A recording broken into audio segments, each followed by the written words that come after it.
Hey everyone, welcome to the show, episode 43, story of Haydn Bunton Sr.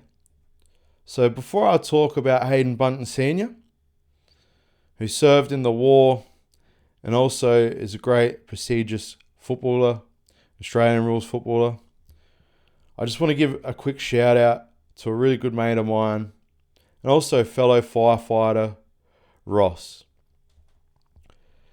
He's on the fire crew with me, and he's in my team. So I had a fair bit to do with Ross this year. And I consider him a great mate. And wanted to say to him today that you're a great man. And keep fighting that battle, mate. Unfortunately, he's been diagnosed with stage 4 melanoma. And has spread to other parts of his body. And he's only 27 years old. So it's quite a personal one for him. And I just wanted to give him a great shout out today because he's a fellow crew member on the fire crew. And we worked very hard at the national parks. So he did all this while not knowing that he had cancer. And I just want to say, mate, you're a tough man. Going through all that stuff and, not knowing that. And then, unfortunately, he got ill at work one day in December. So he ended up going to hospital and then found out about this. So it's a hard one. I just wanted to really, show the support on the podcast. And not only that, all the fellow firefighters that we're with at the national parks, we're all sending the best wishes and praise to you, mate. And I enjoyed being with Ross and spending time with him at work. He was on my team, and is probably the person I spent the most time with this year. So I grew a good friendship with him. And I laughed so much with you, mate. Like, seriously, there was never a dull moment with you, mate. I just enjoyed just hanging out with you at work. And I miss you at work as well, mate. So it's a hard one. And just wanted to come on this podcast and just show some support for you. And so, just wanted to say how appreciative I have had you there, mate. And all the good laughs that we had. I hope there's still many more to come, mate. So, he's a positive bloke. And that's really shown throughout this, even at work, he was positive. He's the happy guy. He's a guy you have a joke with, and I like to, be a positive person too. But not only that, it bounce off this guy. This guy was just a remarkably positive guy, and I had a good friendship with you, mate.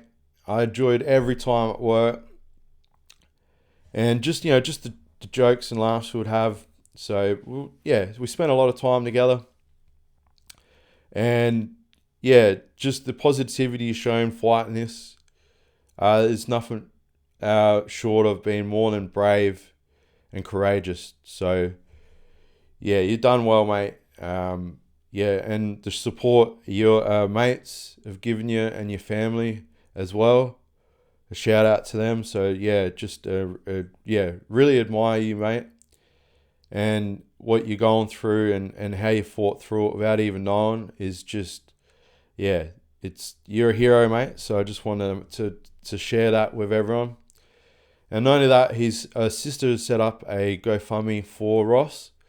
So it's under, I think, Ross's fight against stage 4 melanoma. It's raised $37,316. So that's to help Ross, obviously get through this. And it's a hard one for him and his family. And if it's on a GoFundMe, I will put the link up in this podcast as well. If you can please donate to that. I know it's hard these days with money around the world. It's very hard at the moment. But if you could make some spare time and do that and share a donation, that would be greatly appreciated. And yeah, I really wanted to do this podcast today. If I could help in any way to help Ross, that's what I'm all about.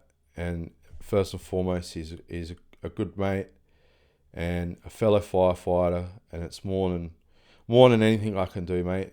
If you can donate, please help, like and share it, and just get it out there for him. If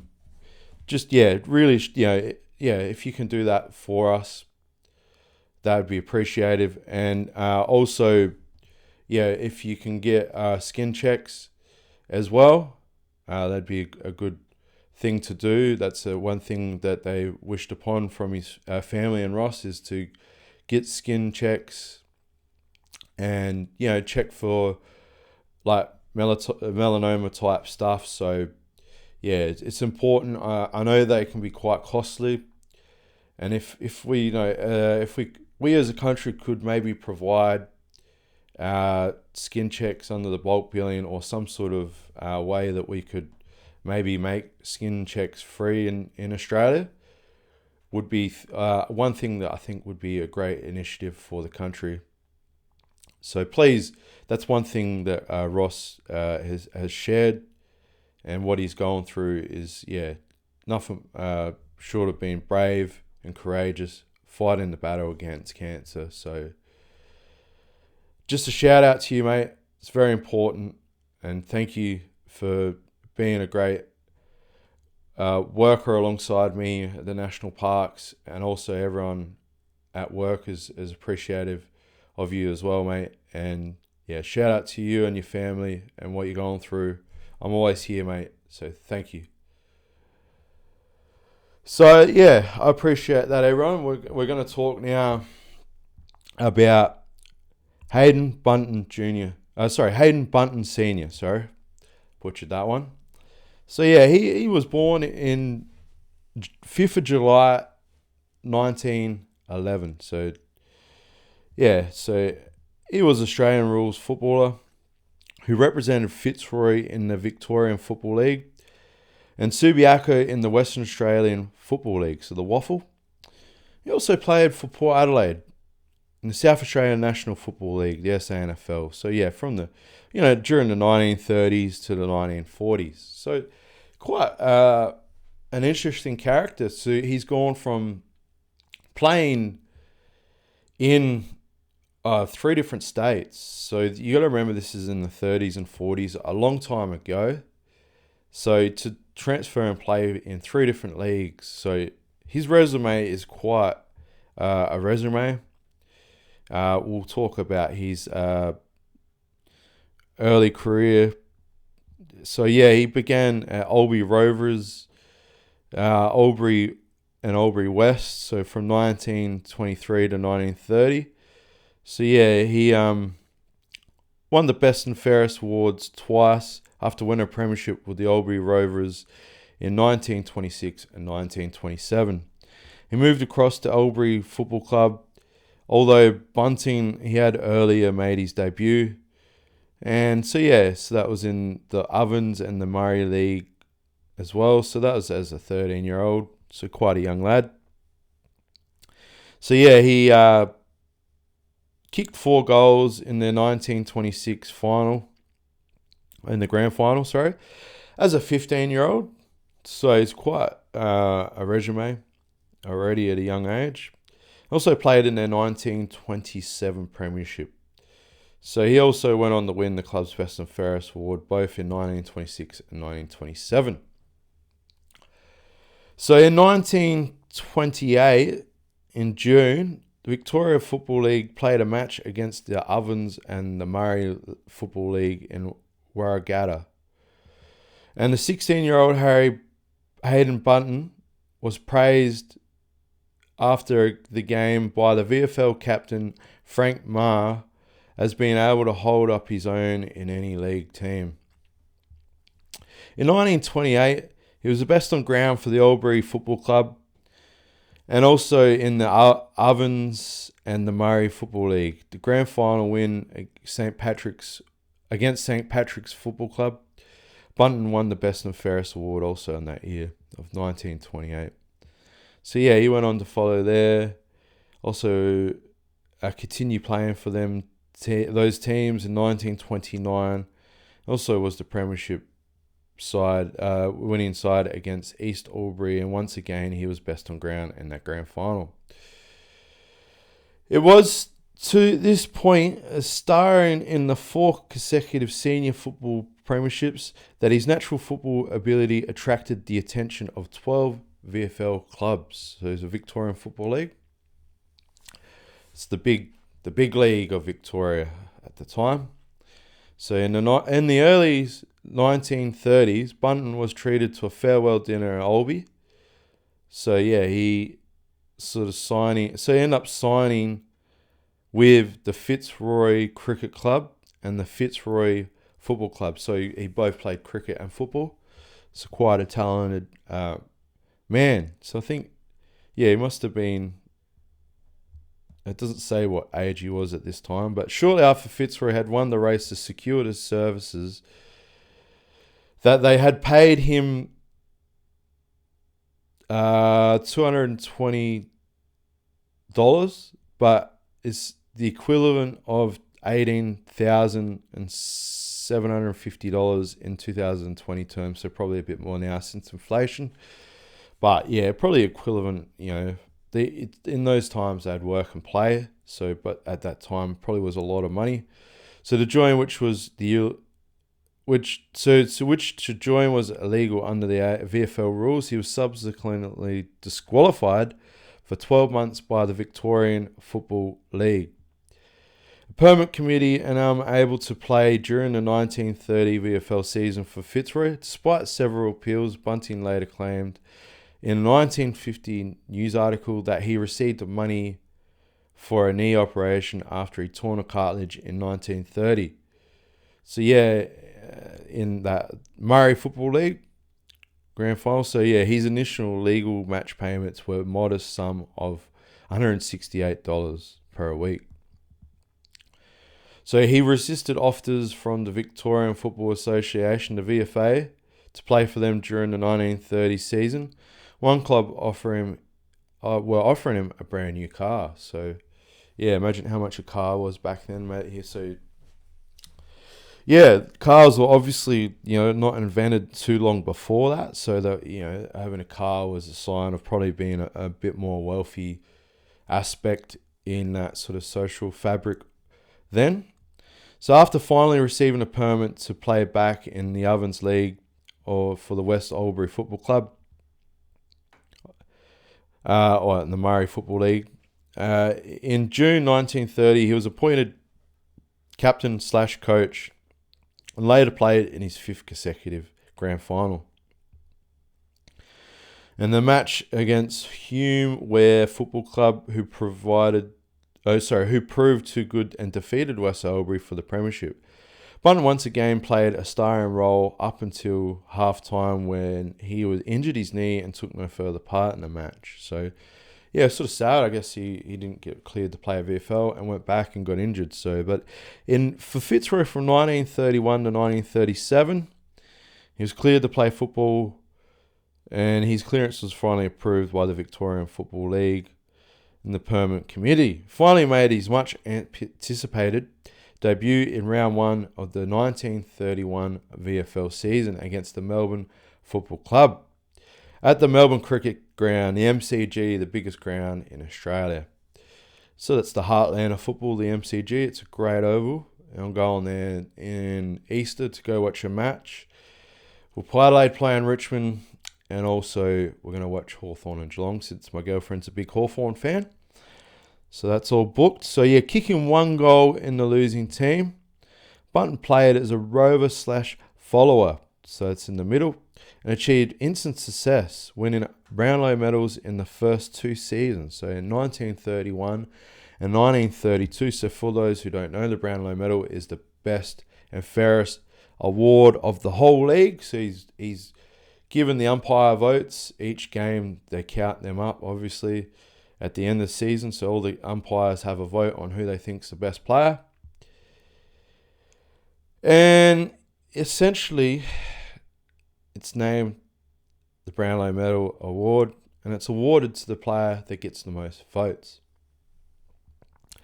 So in the VFL, so let's see, so he worked in the department store during the day and practiced bulking by weaving his way through the crowds of shoppers. One of his opponents, Dick Reynolds, spied on him during the activity in order to learn how to defeat his technique. During his career at Fitzroy's, Bunton won 5 club best and fairest awards in addition to his Brownlow medals. So he's won 5 club best and fairest awards. That's the best and fairest award for his team. Also done by votes. I think each club does it a little bit different, but coaches votes, and it can be all sorts of different ways of doing that. And they calculate at the end of the season the best and fairest award, which is a great honour for his team. In addition to the Brownlows, he was appointed captain of Fitzroy in 1932 and is runner-up for the Brownlow medal in 1934. So this man almost won another one, before winning the award for a third and final time in 1935. So this man's won 3 Brownlow medals, runner-up in another one, could have won 4. Absolutely stunning amount of Brownlows. And while playing, Bunton also spent time in the 1936 VFL season as a senior coach at Fitzroy, but could only manage 2 wins as he was in Fitzroy's leading goal kicker in 1936 and 1937, so a bit more struggling. So after that, they must have struggled a bit. So he's gone and made a move to Subiaco, so in Western Australia. So he's crossed states.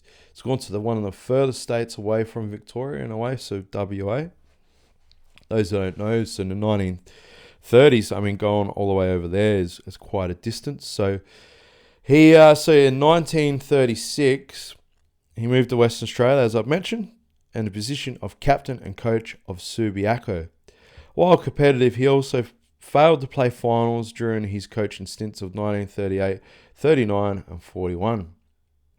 Bunton captained the Western Australian Western Australia team to a victory against St Kilda Football Club in July of 1938. So they did a crossover match. So he defeated the St Kilda Football Club, which is a Victorian football club, so interstate sort of match. He won the Sandover medal 3 times. So this man is a 3-time Brownlow medalist, 3-time Sandover medal winner. So Sandover medal is essentially the equivalent of the Brownlow medal. The best and fairest of they do the same sort of votes with the coaches. The umpires. They calculate the winner at the end. No different to the Brownlow medal. Held in the same regard in those times. You got the McGarry medal, which is South Australia's best and fairest winner of the league of the best and fairest player of the whole league. You got the Sandover medal, which is the Western Australian medal of the whole league, and you got the Brownlow medal of the Victoria, so VFL. So those 3 medals obviously are awarded to the best players of all those leagues. So it's very high regard. So he won that award 3 times: 1938, 1939, and 1941. He polled 17 votes in the 1940 Sandover medal, so he's finishing 6th in that position. Although he had won 6 league best and fairest awards in 11 seasons between between the 2 states. And then now we're going to talk about, I believe this is when he went. He went into the army. So Corporal Haydn. So we'll talk about that. I just got to get up my notes. So just give me 1 sec. It's just in another part. So Bunton enlisted in the Australian Army in 1943 in Perth and was assigned to a Royal Australian Army Medical Corps. So I'll just briefly talk what that ensued. So he was in the 5th Motor ambulance convoy. So that refers to the military medical units primarily used in the Australian and British armies that operated during World War One and World War Two. So as it was in the 40s, so obviously he was at World War Two, providing critical transport for wounded soldiers from the battlefields to the hospitals, playing a vital role in evacuation and casualty clearing, with records found at the Australian War Memorial and War Memorial sites. So those key details and the roles that were included were to evacuate wounded soldiers and casualties from the casualty clearing stations, the CCS, and also the main dressing stations, the MDS, to a more permanent hospital, often under dangerous conditions, obviously under fire maybe, or it's quite serious stuff. So, and the service he served within the Australian Army AIF and the British Army Service Corps, and obviously it was involved in operations in France, Belgium, and theatres from World War One, which was different time. So yeah, there's times where I think even back here they were still on Australian soil. They're still, had to clear them to come back to Australia. So it doesn't go into do too much detail of his own personal stuff, but I'll just finish off what was said for him. So at the time he was discharged in 1945. As I mentioned, he was serving in the 5th Motor Ambulance Convoy and held a substantial rank of corporal. So yeah, he did great honour, and if we didn't have medical personnel to help our wounded soldiers and also the casualties and help identifying and stuff like that, it's an important part and a very honourable position. So he enlisted.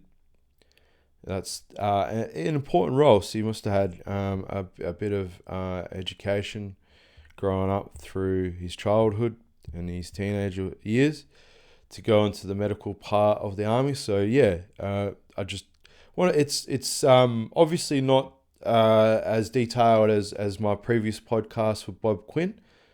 But still, it doesn't matter what position you hold. You do your service for the country, and you do it with honour and bravery, no matter what position is held. They put their life on the line and put their life on hold, essentially, to defend this great nation. So that's an important part that I wanted to just pass across. It doesn't matter what role it is. This man's a 3-time Brownlow medalist, a 3-time Sandover medalist. And he went to and did his service, and he did it proudly. So I just wanted to add that was important, and that's why I wanted to do this podcast. Yeah, imagine a 3-time Brownlow medalist. Imagine Dustin Martin, who's up on the just right there. Actually, that photo right there. That's him giving the don't argue. 3-time. Actually, I can't remember if he's I know he's a 3-time Norm Smith medalist. I think he's won the Brownlow twice, or he may have only won it once. I can't quite remember. He might have, I can't remember off the top of my head at the moment because I've particularly done this podcast, but I know he's won it a few times. He's a 3-time Norm Smith medalist. That's the best on ground in the grand final. So he's, imagine him now just if there was a war broke out and he went and applied for this position and enlisted. And did quite a good honour for the country. So I just wanted to say that quickly. And we'll quickly talk about what happened. So, he returned to Fitzroy in 1942. Corporal Haydn Bunton returned to Melbourne from Perth, turned to the Army's physical training school at Frankston, and was accompanied by 4 Fitzroy Club recruits from Western Australia. In April of 1942, then Bunton returned to his army unit in Perth in late May of 1942, so he still continued through. And he managed to play 2 games for Fitzroy Football Clubs in rounds 1 and 3 of 1942 VFL season due to his army commitments. So still bouncing between playing football and going into the army commitments. yeah, that's a great honour there. So yeah, Army Service football. So in 1943 and 1944, Bunton played in the 18-team service football competition in Perth, which was divided into a 10-team A-grade competition and an 8-team B-grade competition. So yeah, a couple of tiers of players. So yeah, after being discharged from the Army service at the end of World War II at the age of 33, so yeah, 33 is a bit older. He's in more of the twilight end of his football playing days. So he did great honour going through the twilight part of the middle. After you're 27, in between 27 and 30, you're starting to get older in football terms, and a lot of sports across the world. But yeah, at the age of 33, he joined the Port Adelaide Football Club in the SANFL League. So that's the same Guernsey that I have there. And yeah, it obviously is a great honour. The Port Adelaide Football Club, as I did the podcast with Bob Quinn, was a great team. They've won a lot of premierships in the SANFL. And this man's been in WA. He's won 3 Sandover medals, 3 Brownlow medals. So this guy, he must have just decided he's going to give Port Adelaide a crack. He's going to come into the SANFL at the twilight of his career, and he's going to play in the SANFL. So he's a 3-league man. There's not many people who have done that.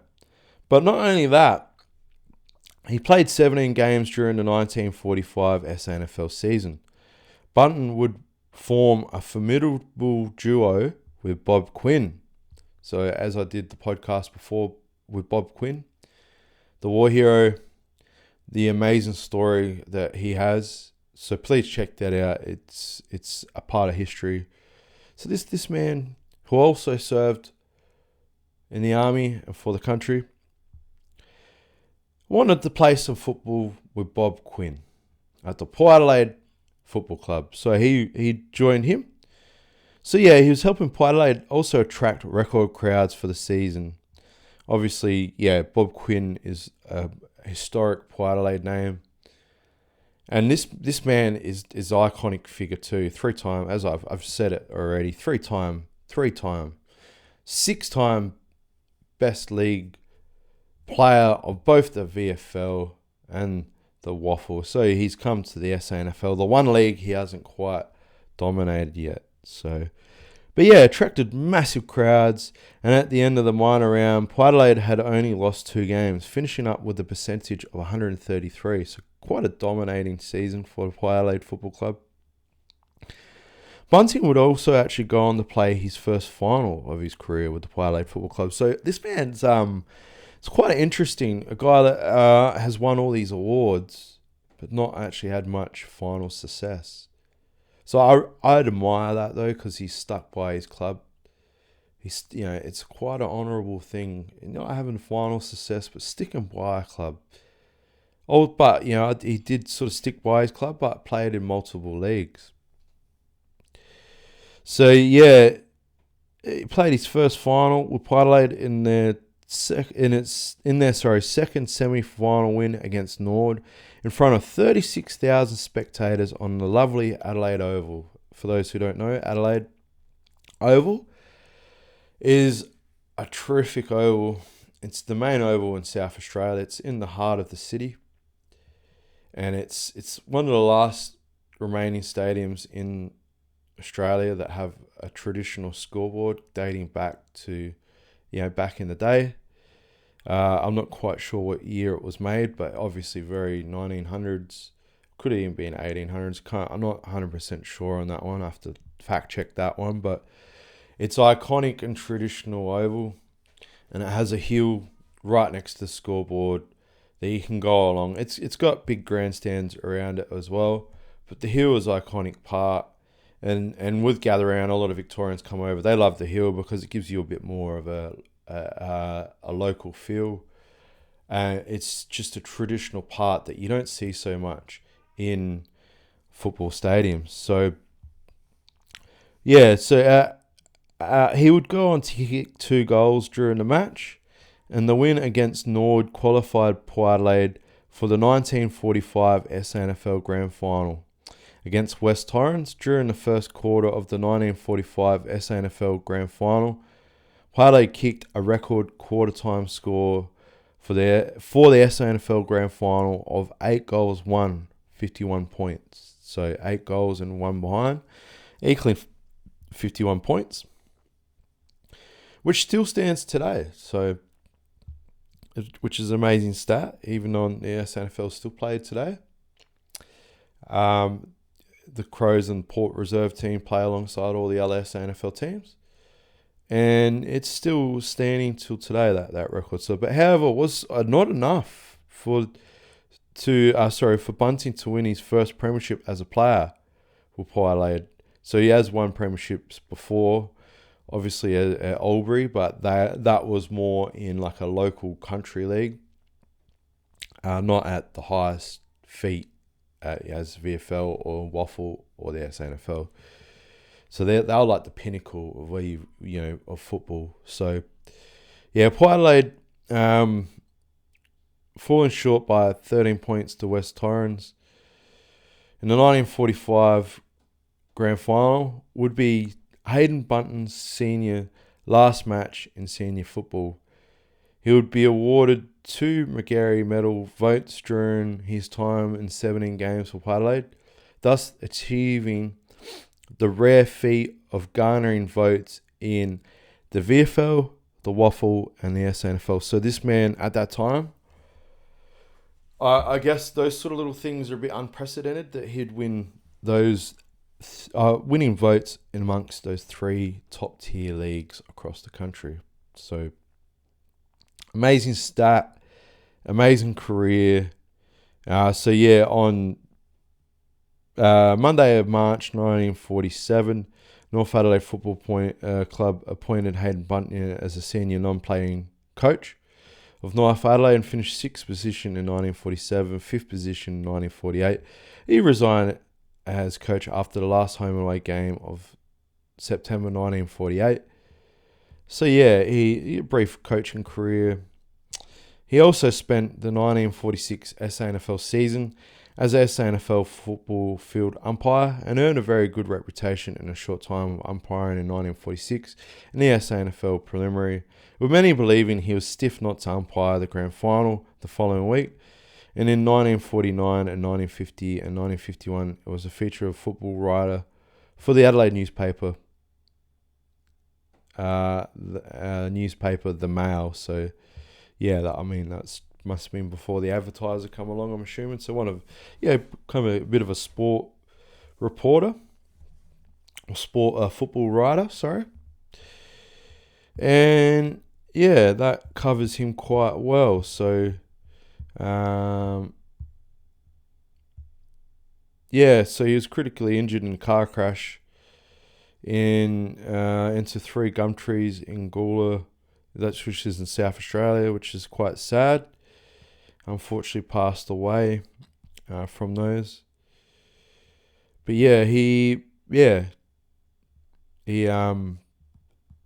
so he lived in multiple states, which is quite interesting for that time.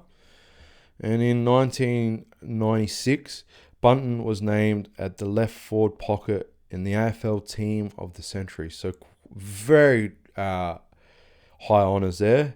And was made an inaugural legend in the Australian Football Hall of Fame. So one of the inaugural legends of our game. And yeah, was also inducted into the Ovens-Murray Football League Hall of Fame in 2018. So yeah, quite interesting that I don't know when they do the Hall of Fame for that league, but yes, he was in the AFL Team of the Century before that. I'm not sure when they do it. So so very high honours. We'll just quickly talk about his accolades.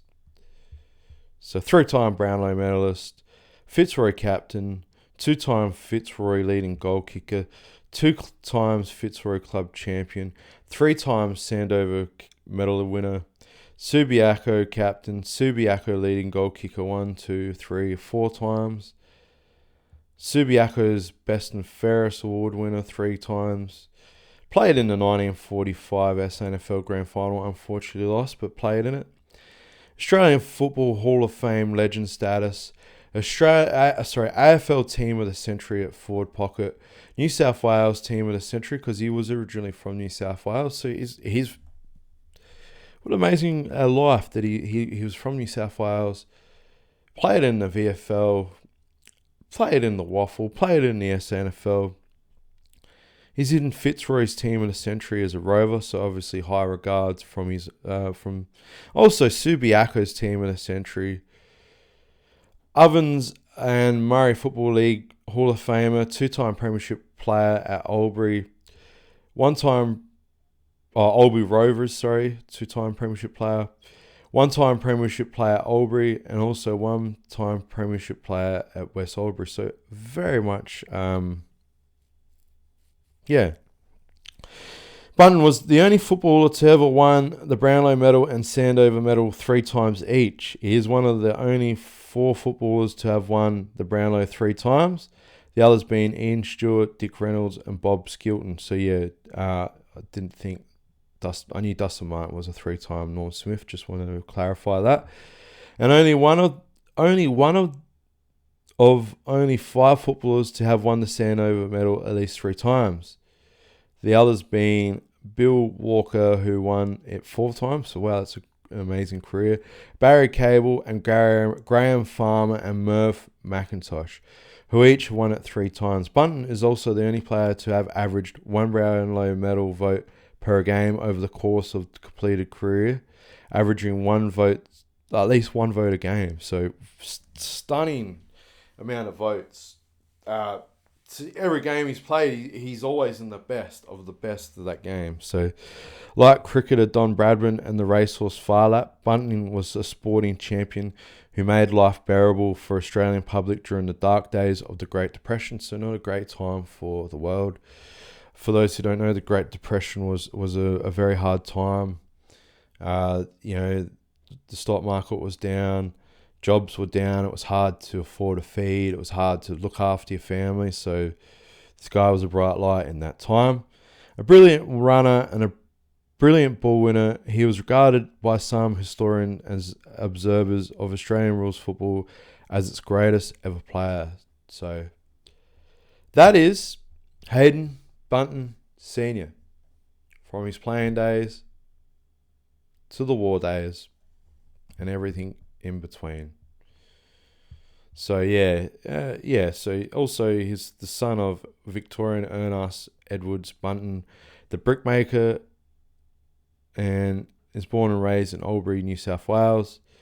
As a young teenager, he excelled at Australian rules football, cricket and swimming and athletics, creating many records in a number of different sports. So athletic man, athletic background, won many awards. And not only that, he did great service for this country. So I wanted to honour that. Talk about a man who's won many awards, but not only that, he's proud enough to serve for the country. And that's the end of the podcast. Just like to say I appreciate everyone and thank you. And yeah, it was an important one today, not only to tell about Haydn Bunton Sr., but for my mate Ross Leader.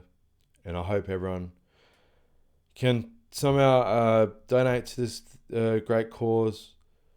And I hope everyone has a great day. Get your skin checked. Do the right thing. Thank you, everyone. Cheers.